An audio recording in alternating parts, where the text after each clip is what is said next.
Because things are so different from they were a year and a half ago or even 5 years ago, I just want to caution you a bit if you intend to study in Canada as an international student. I just want to let you know that if you don't have the necessary plans in place, the necessary resources in place, then your journey is going to be unnecessarily hard.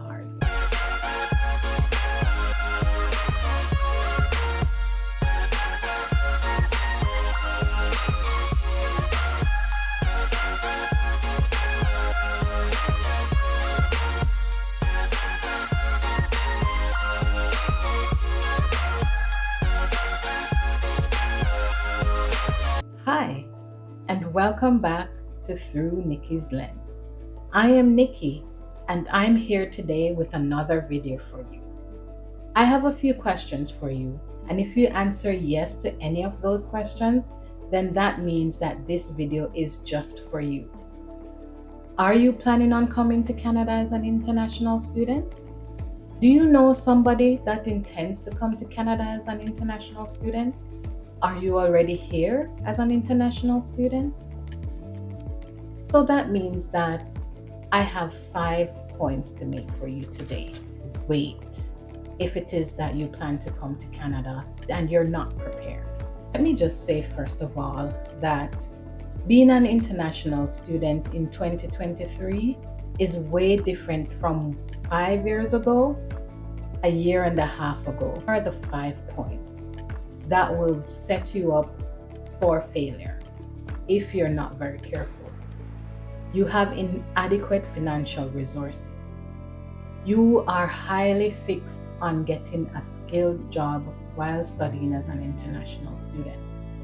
You're unfamiliar with the high housing costs in Canada. You're intending to study in a one-year program. And if you're planning to come to Canada with a child and you don't have the financial resources for childcare, or you're not coming to Canada with any support, such as a spouse or even your parents or somebody that can lend support for childcare for you. I'm in no way discouraging you from coming to Canada. My point is to just wait if it is that you're not ready.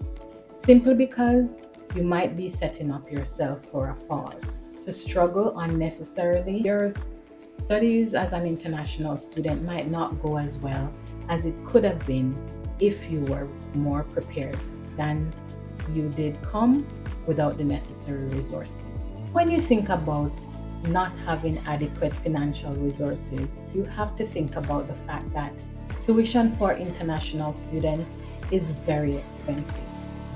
So, in addition to the one-year tuition that you showed as proof that you have your tuition to come to Canada, you need to show that you have adequate money for your living expenses.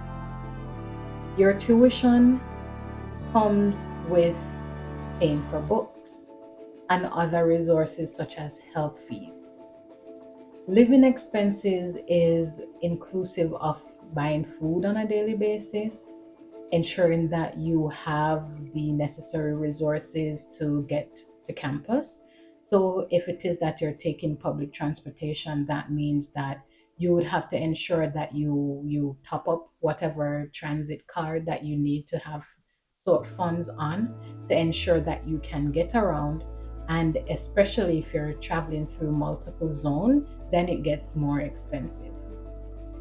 Books is something that, and other resources may be library fees, printing of documents that you will need as a student, is something that sometimes persons don't think or think enough to remember that these are things that you have to ensure that you do well in your classes.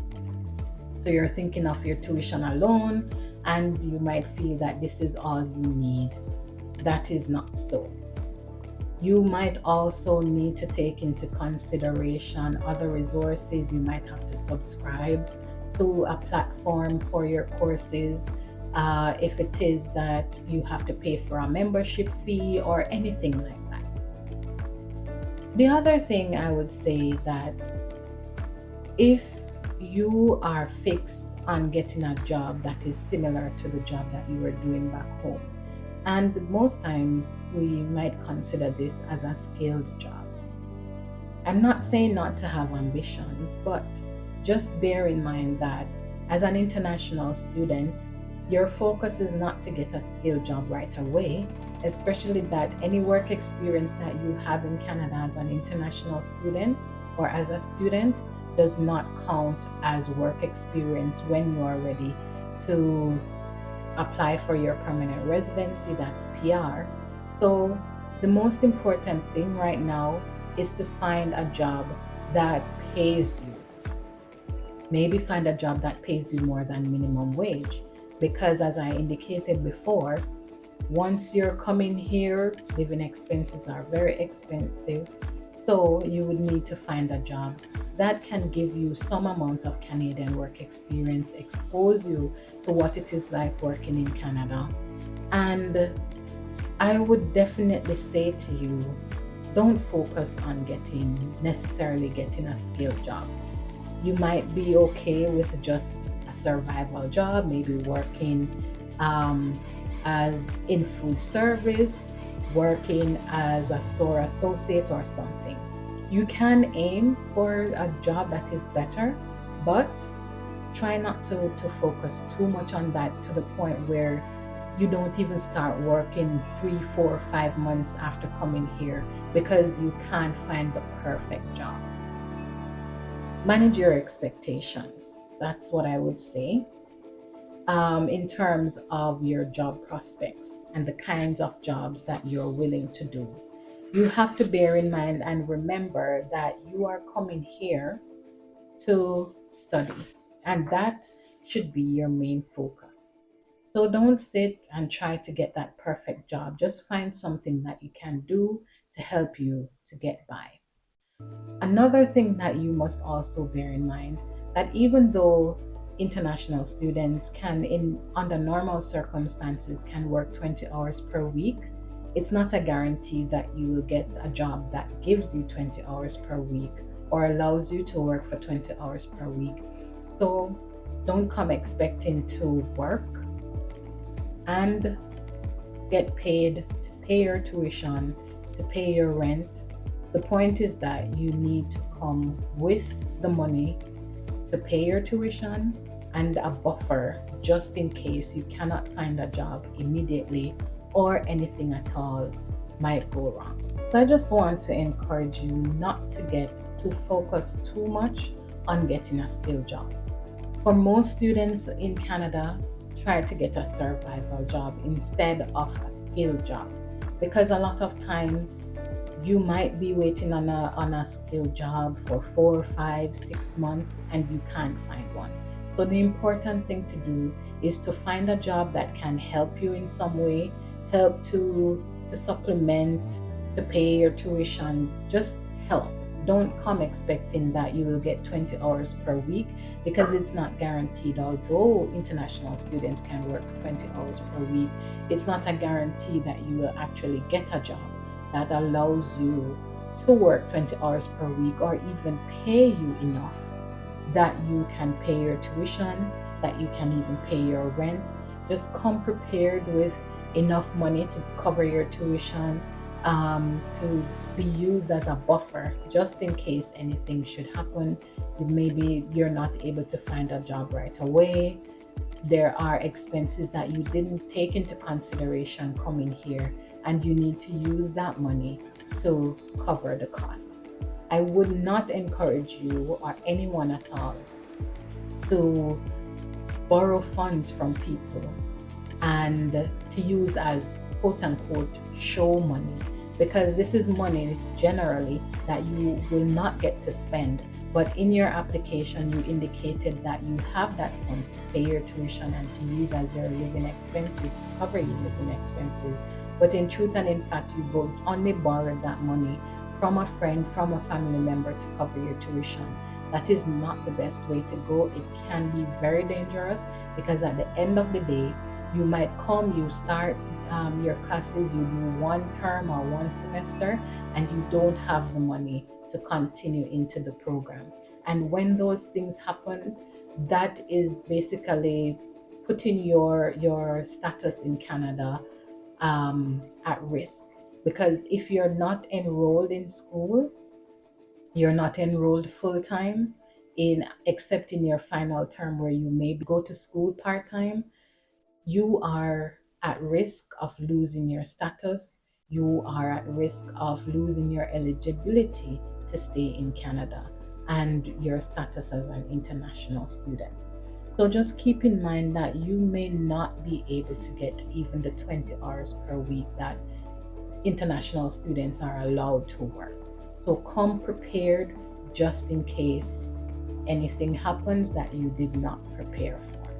So, point number three, if you're not familiar with housing costs, you did not do your research, and you come with expectations that maybe $2,000 can cover your rent, it may be able to do that depending on the province and the city that you're living in.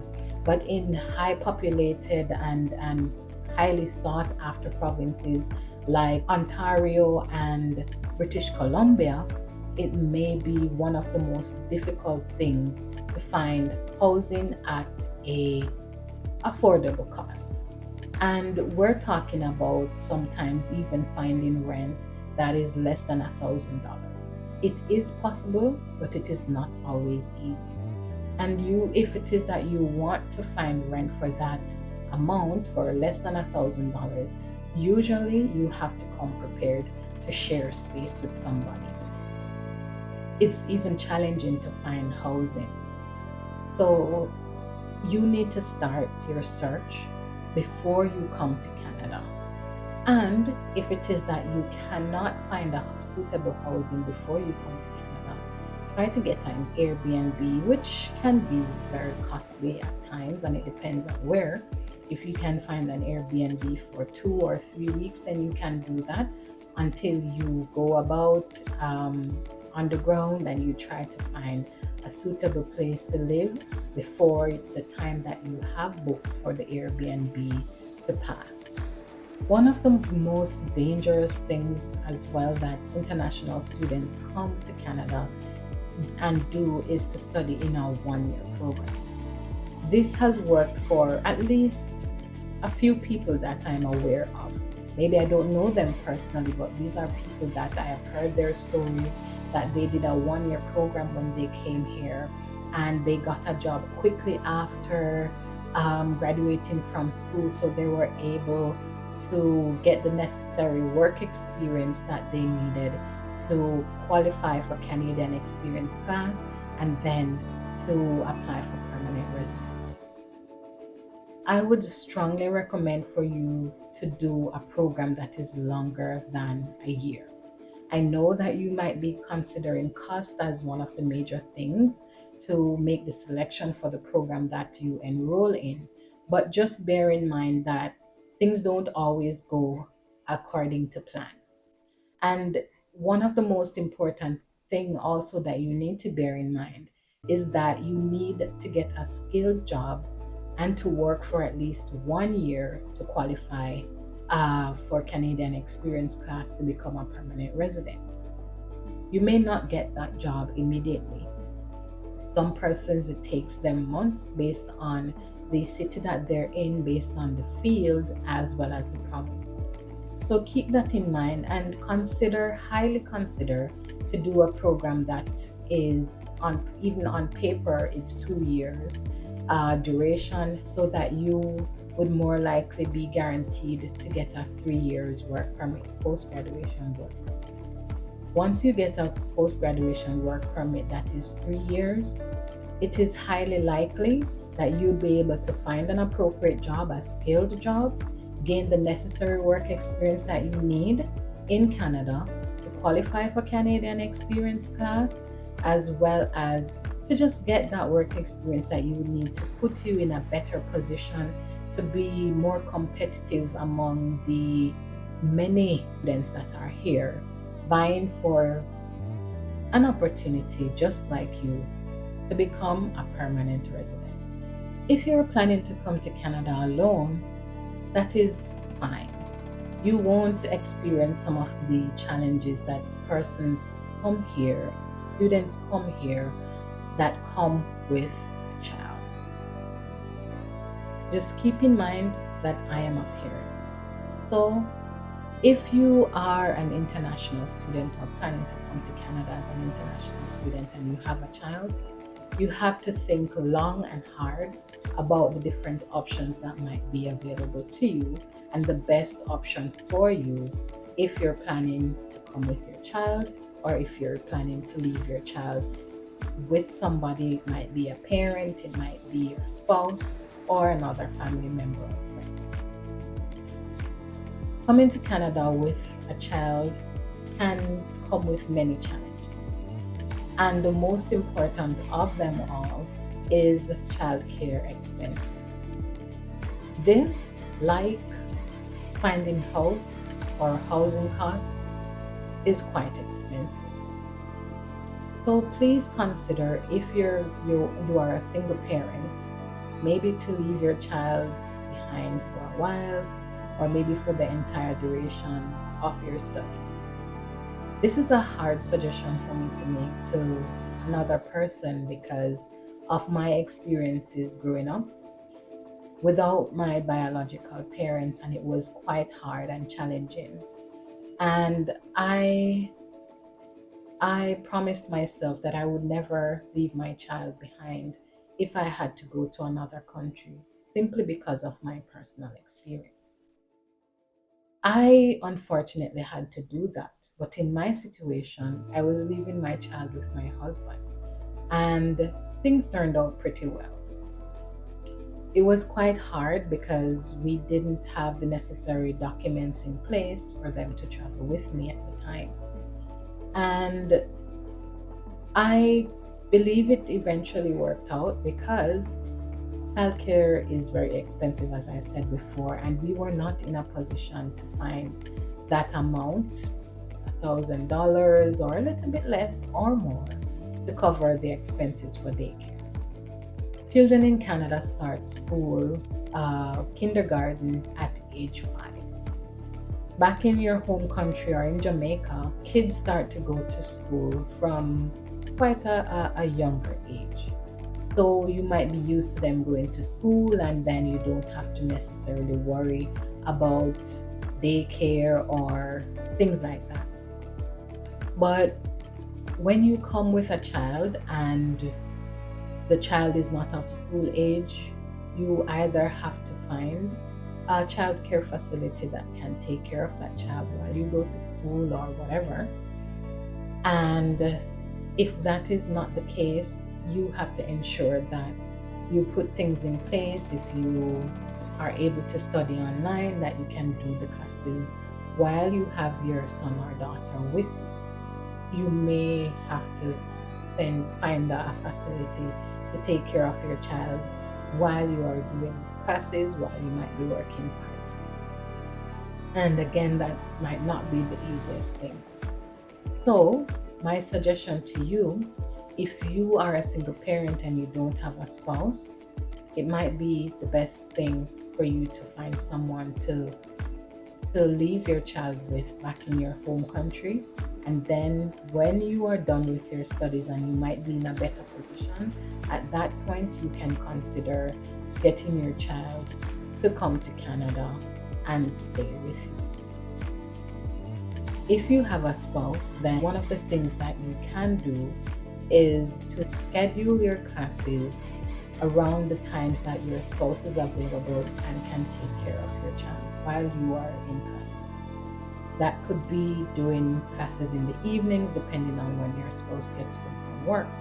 And another option, and what I did, was my husband works at nights, and I was able to study online for the majority of my program, and that was because of COVID. So that was a temporary measure, and I was able to stay with him, although it was not the most conducive environment or situation to be in. It worked for us. So my husband would be at work at nights. I am home with our son, And in the days when he's sleeping to get his rest to go back to work in the night, I am here. When my son started to go to school, my husband would get up in the, drop him off at school in the mornings, get up at the appropriate time and go pick him up and then maybe go back to bed. And then I would be the one to just monitor him while I'm at home working and ensure that he's doing okay. As I said before, if you are not ready to come to Canada because you don't have the necessary financial resources, you are considering finding a skilled job while as an international student, you might be unfamiliar with the housing costs, not knowing that it is quite expensive to find a house, as well as you're intending to study a program for a year or coming to Canada with a child and not having a spouse or anyone that can give childcare to that child for you, or you don't have the necessary funds to pay for childcare expenses, I would definitely tell you to wait. Yes, the time to come to Canada might be now because of the many changes that are taking place. However, if you are not prepared with the necessary financial resources, being willing to do a job that you can get to supplement whatever funds that you came here to Canada with, you are not willing to pay high prices or high rent for housing, you intend to come to Canada, study a 1-year program, because mainly it's a financial strain to do a program for more than a year, or you're planning to come with no support, it might be a challenge for you. So I would just say wait until you're in the position before you make that move.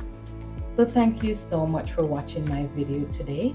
I hope that the information I shared was helpful, and I would like to encourage you to like my video, to share my video with somebody that you know that could benefit from the information. Subscribe to my channel so that you can enjoy more of the content that I will create and that you can be notified once I post a new video.